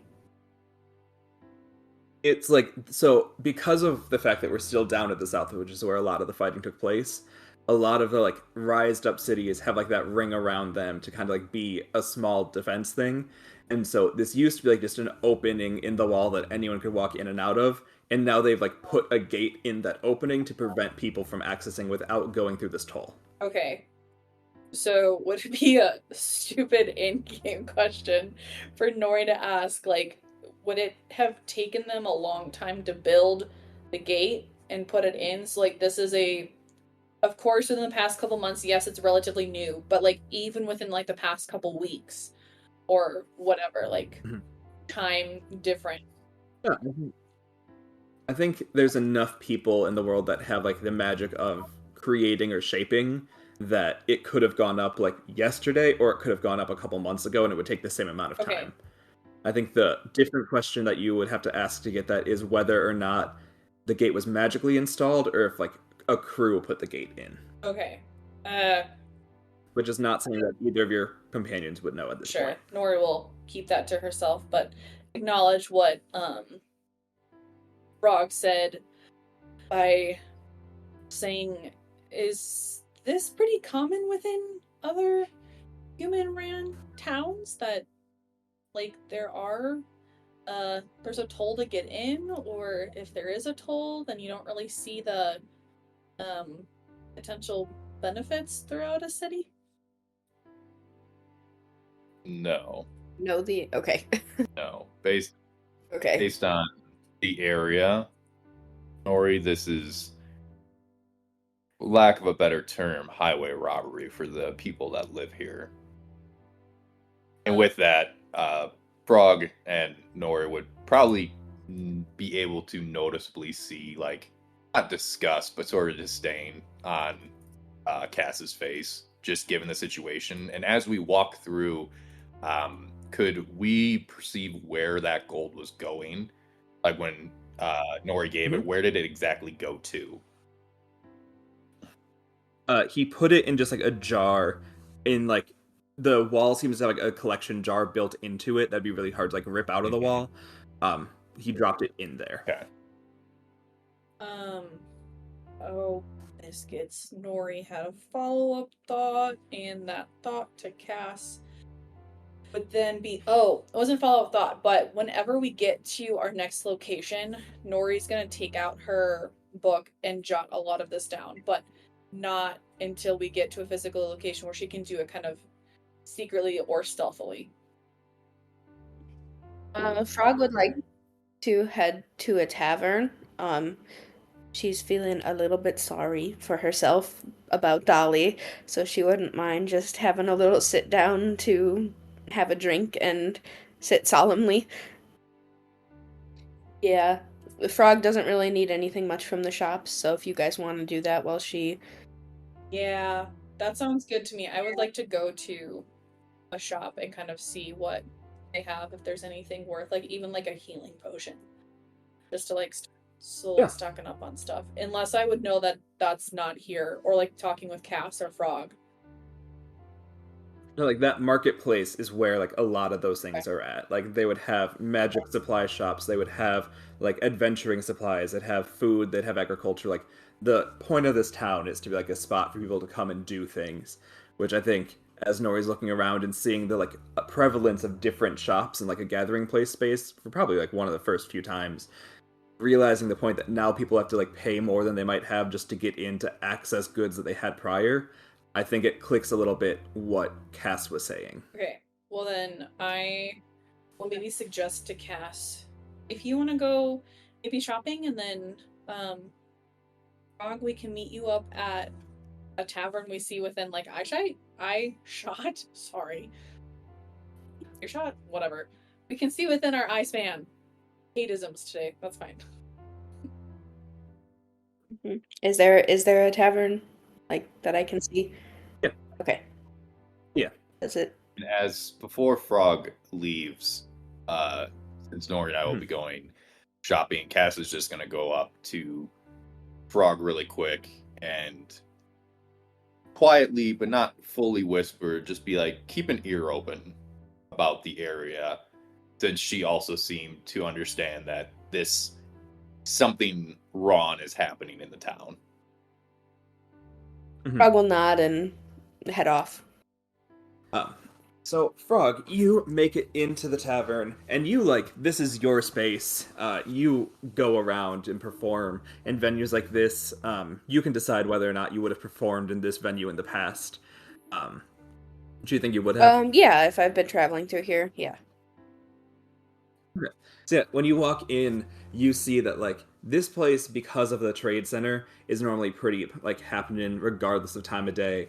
Like they're known to have good food because they have such a market nearby that they can get like fresh eggs, they can get fresh cheeses, they can get fresh things and like make omelets or make whatever in the morning. And you know that they have a pretty good entertainment scene, like of spots that you normally perform at. You get a lot of tips here, and you get a lot of like pay here because you bring in crowds and crowds bring in people. As you walk in, you see on the like bench where everyone's sitting up at the bar, there's maybe a third of the people you'd normally expect to be here. Like even for like this time of day, which is like a peak brunch hour, like you guys are here around 10 in the morning. Um, there's not a lot of people, as well as just like there's a sign above the stage being like closed until further notice. And there's like you're used to seeing a very packed schedule there of performers who's coming up and everything, and it's just like they don't have anyone booked for further notice. That'd be what you immediately notice as you walk in. I think if you've performed here enough, you also know that the barkeep Dakota would be back behind the bar, and she's like the one that runs the whole place. She could be the one to help you figure out any information if she still works here. Okay. Yeah. I would take a look at the bar. Is she over there? She is, and where she normally has a staff of like 3 or 4 people, it's just her and one other right Okay. now. So Frog will go up to her and kind of like point and gesture at the vacancy of the whole room and be like, "Is this because of the tax?" Yeah, she looks around. She's like an elven woman. She's like owned this tavern for years. She's one of the few like high elves left who actually like participate in society and everything. And she looks around and looks down at you. And she's like, "I unfortunately, the taxes made it so people can't come into town, and it's also made it that the traders have to bring things in, so our food's not as good as it used to be, and as such, we aren't able to provide the services we used to, and also like the patrons that are coming just aren't here enough, and so we have really little to no need to hire a performer such as yourself because we don't have people that need to be entertained. And yeah, I wouldn't say it's all because of the tax, but I'd say the tax plays a huge role in it." Okay. Frog would respond and ask, "When did all of this start?" It's like, "I think your last show here would have been 6 months or so ago, and so I'd say probably 5 months, 4.5 months. It's been a weird situation where time is flying because of the stress of keeping things going, but also it's dragging as there's just less change and it's become more monotonous. There's less going on. But I think it was probably about 4.5, 5 months ago." Okay. Frog will ask if anyone's seen this Lord Velman around. Yeah, Dakota responds she's like, the Lord doesn't come into town very much. As far as we know, he stays at his summer house in the city year round. And he was recently appointed, and he may have other towns in his province, he may have other people to approach, but I believe he only has been here once, and it was to cut the ribbon on the gate. Good. Frog will roll her eyes and then say, "More like Lord Buttman." Dakota doesn't Okay. laugh. Good. And then Frog will just kind of take that hint and be like, all right. And then be like, can I get ale? Yeah. If you want, you can make an insight check to see if she didn't laugh because she didn't think it was funny, or because like you saying things about the Lord and here could be like a problem, and she Yeah, I'll do responds. that. And then What'd I say? 17. so you get the vibe that it was mostly because she didn't think it was funny. Rude.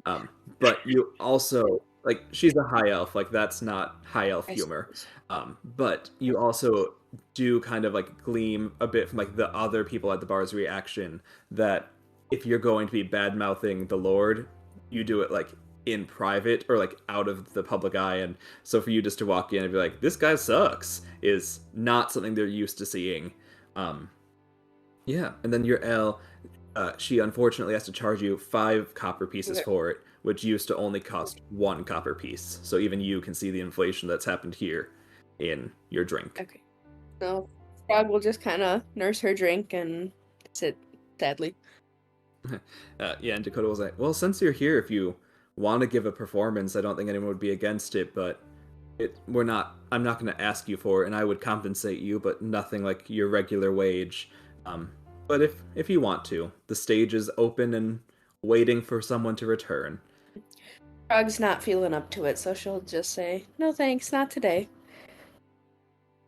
Okay. Cool. And then we'll shift outside of the tavern, pull out, go down the block a couple blocks, and see a bustling market that is bustling no more. As Cass, the last time you would have been here, there'd probably be like 200 or 300 people exploring the stalls, and now you're one of maybe 50 people exploring the stalls. I think that over the course of the past couple days, since Nori is slightly insightful, I think she might come to realize that within different cities, she needs to modify her body language and personality a little bit. So she's gonna try not mimic and not like in a negative way to like make fun of Cass, but look at Cass's demeanor and body language throughout our shopping and just make sure she kind of like keeps a similar low profile, whatever that looks like, not to draw attention to herself.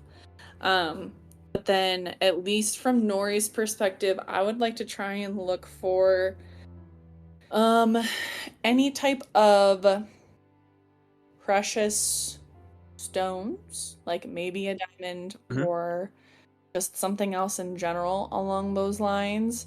And then also any type of healing potions. That would be great. Yeah, that's super easy to look for. And as we didn't ask earlier, what are you disguise selfing yourself to look like?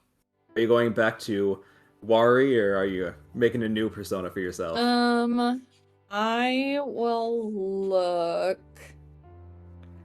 I will try and look like Cass's younger sister. Cass, how old are you again? 33. Like 25-year-old sister, who's just a little short. Because I can be a foot taller than I am. Yeah, so I'll just try and be like a foot taller, but maybe look related. Don't have to be sister, whatever, but look related to Cass. Cool. Yep. Nice. Okay, and yes, you are able to walk up. You see there's a storefront labeled precious items and gems. It has a storefront and it has like a couple of things outside locked in cases so that someone can just run up and break in. But there's a storefront that seems to be having what you need. And if they have like these sorts of magic components, they probably also will have those potions you're looking for. Okay. I'll walk up to the clerk and say, "Good. Is it morning or afternoon?" It's still morning. It's like midday. I'll just say, "Good morning. I'm looking to purchase some potential gems and stones and some healing potions if you potentially have any in stock." Yeah, you see like that as you walk up, they have to come out of the back room. They're so used to no one coming in. They're like with the bell chiming, they run out from like the back room to get up to you.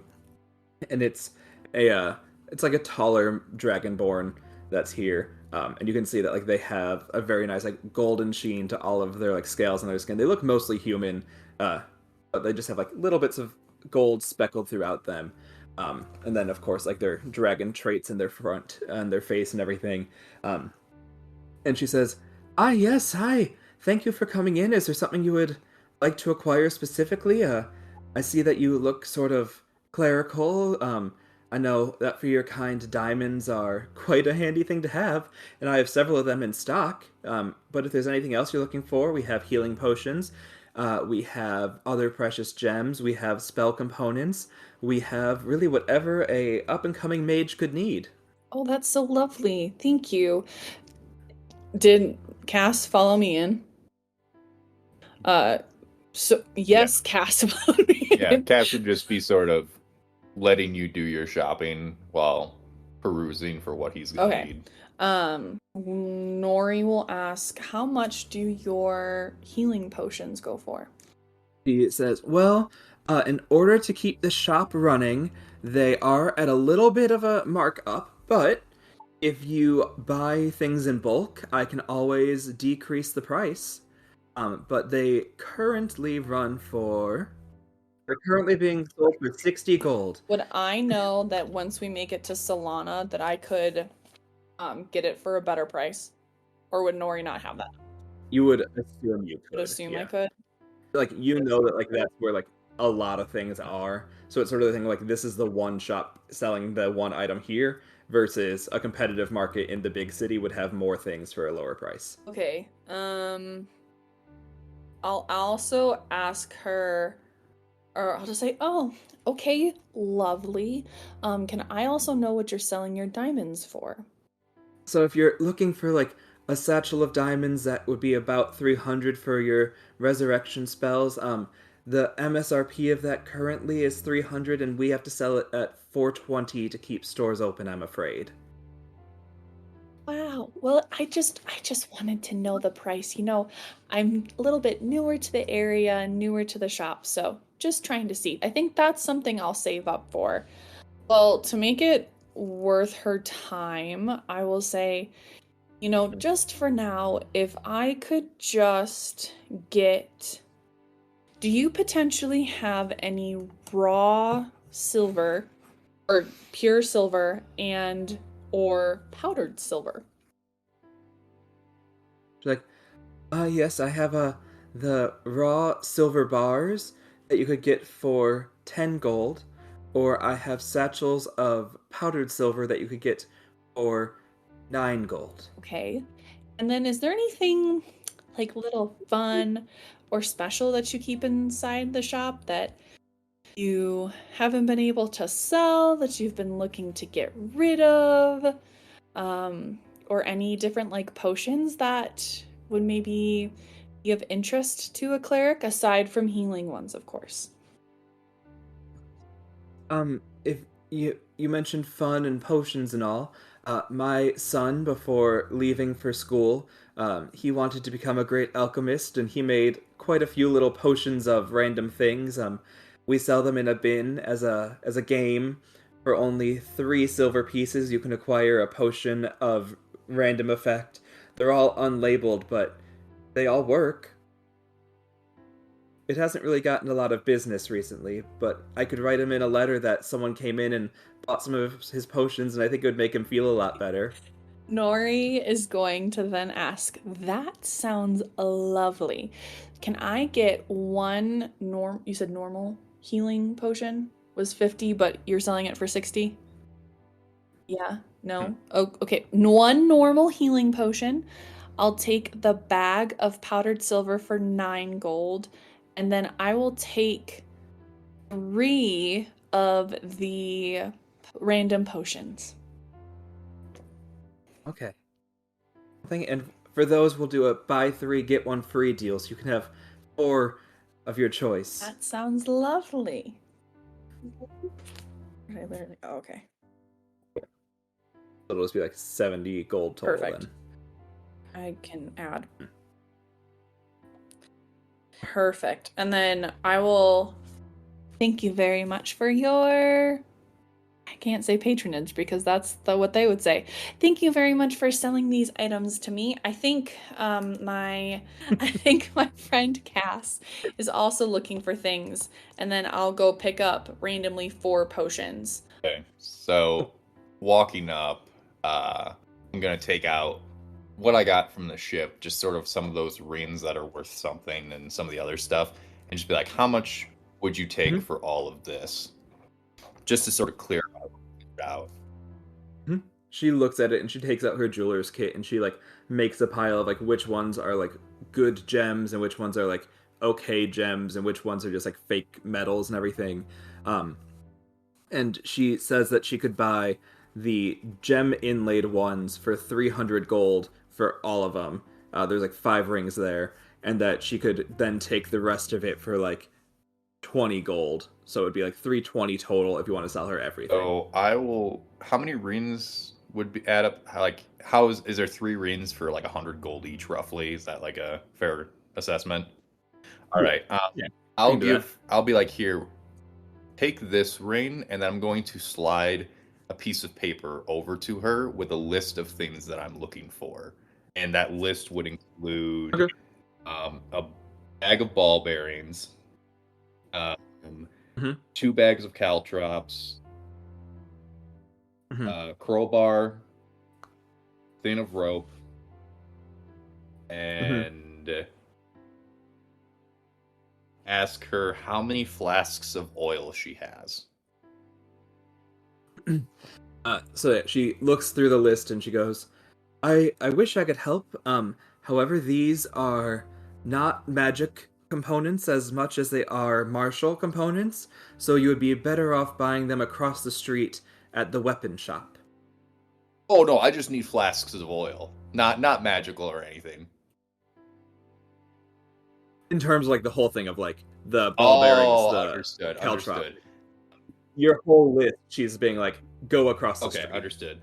I'll sort of. Yeah, because oil in this case they'd use more as like a sheathing oil than anything else, so it's 30 sorts. Understood. That makes sense.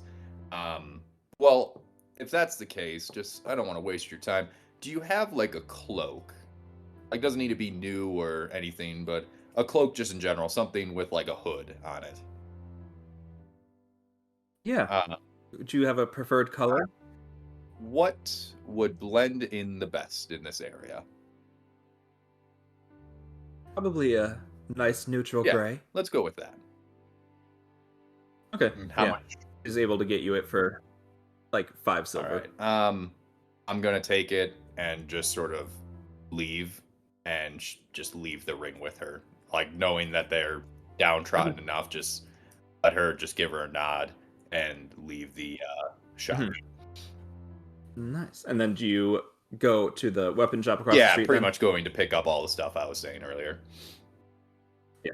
That's super easy to pick up. Those are all like commonplace, non-manufactured by magic goods. For like 5 gold, you can get your whole list Yeah, I was about covered. to say I will Um, pay for that out of pocket, and I will leave. I'll pretty much mhm. give them, like, if it's 5, I'll give them 10 total. Just again helping them out with everything, and we'll go Mhm. with that. So I'll take that out of my total, and as Okay. um as I'm in the shop, I'll just put Mhm. the cloak back on, or put the cloak on and put the Mhm. hood up, specifically as we're walking back. Okay. Yeah, and I think like as you're very generous with the store owner, he's like, I thank you. This will keep my shop open for many days to come that we were thinking we might not be able to. So this is quite a generous gift from you, um, especially knowing what you had to pay simply to enter the city. If you all are people who believe in saving the town and doing right, there is a meeting around tonight of people who are opposing the new system in fully, and then air quotes, legal ways. If it's something you'd be interested in and you're staying in town, we can slip a note under your door with more information. Or if it's something you don't want to get tied up in since you're not around here, I fully understand. It's just you seem well-knowing, and he like you to both of you seem well-knowing and well-meaning, and like this sort of thing might be something you stand against. And he says that to you like in a very hushed voice as you're like doing your exchange. I'm going to nod and look at Nori and be like, "We'll be at the tavern. Just let me know if there's the meeting's going to happen, and I will discuss with my companions." Yeah. You all reconvene. As you walk in, you see that like it has a space for a lot more people than are currently here, but Frog and probably 5 or 6 other people, most of whom will like finish their meal in the time and gone out. So it's probably Frog, Dakota, and 1 or 2 other people here up at the bar, and the place is pretty empty otherwise. Oh, I apologize. I forgot. I meant to grab some of those random potions too. Just Okay. can retroactively. I gave her way more money. Can I just like get like 5 of them? Cool. Yep. And then oil from the second shop keep. What would you say a nominal amount that they would have had in stock would be? Probably like 5 vials Okay, of it. that's fair. Would Nori? This is more of Kate's lack of knowledge with being a cleric. Does Nori possess any type of spells that could then tell me or identify what the 4 potions I got would be in addition to potentially cast? That is literally called identify. Lovely. Okay. I would probably just, assuming there's seats near her, kind of flag them down and be like, "Come on over." She'd say that she used to play here, every once in a while, and introduce them to Dakota. Hi, it's very nice to meet you both. Welcome to my tavern. Thank you for keeping this one around. She's always been a lot of fun, and thank you for patronage of coming in. No problem. It's a lovely place that you have. Do you suggest, would I be stupid for asking if they had food? No, like you see like plates and stuff eating, you can ask for food. Okay. What do you suggest as your tavern's best meal? Well, we used to keep a fully equipped menu for different options in today's, but now we sort of just have the meal for right now, which is 3 bacon cheese omelets. That sounds lovely. I will take one of those, please. Oh, Cass will take one as well. And I know it's relatively early in the day, but do you all intend to stay in town tonight? Should I put a room on the book for you, or do you think you're all going to be heading out pretty soon? I will look between Cass and Frog and kind of let them make the decision because I'm open for whatever. Frog will say, "We might as well stay the night." Cass will nod in agreement. She's like, nice, I'll go make up some rooms for you. And you all are left, like, well enough alone. You're not the only people in here, but you have your space where you all could talk privately to get your things done. The meals are brought out to you very quickly by the guy working in the back. But Dakota heads off to, like, get the rooms ready and everything, and you guys are free to talk about whatever you want to talk about. So I would start by just sort of recapping what Nori and I ran into in the marketplace and the notable lack of people in town buying things at this point, and sort of just discuss with Frog if she ran into the same situation here. Yeah, Frog will share that she spoke to Dakota about the lack of people and that it started about 5 months ago. 5 or 6 months ago. And she thinks that Lord Elman is causing this city a lot of problems. So, I'm assuming we're all sitting in a relatively close group, correct? Yeah. Okay.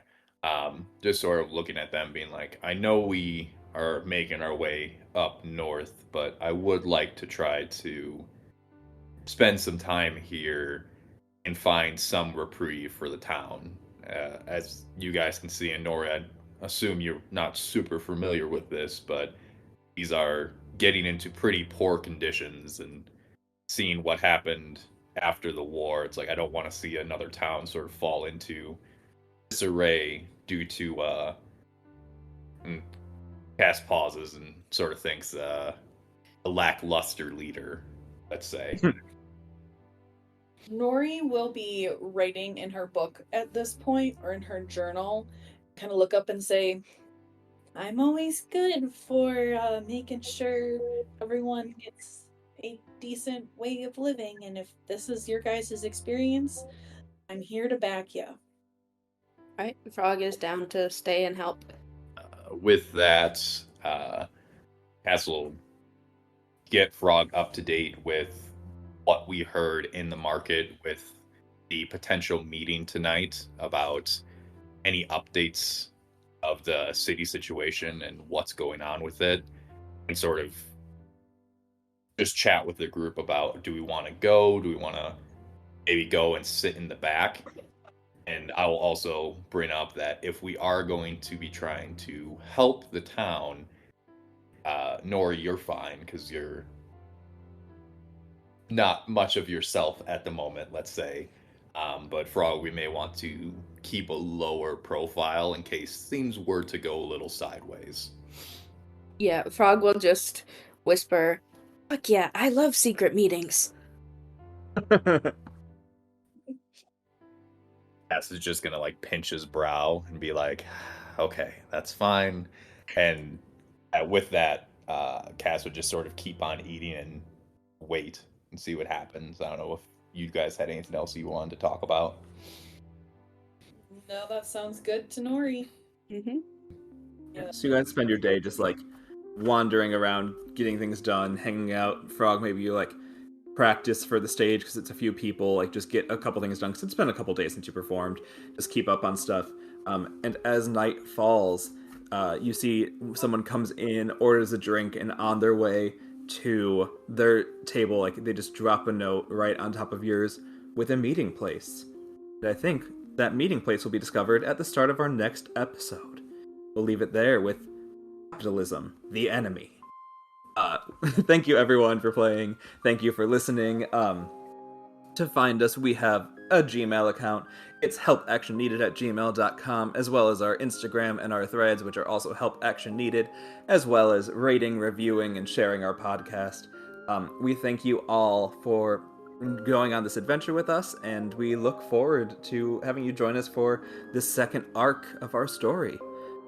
Thank you again for playing. Thank you for listening, and goodbye.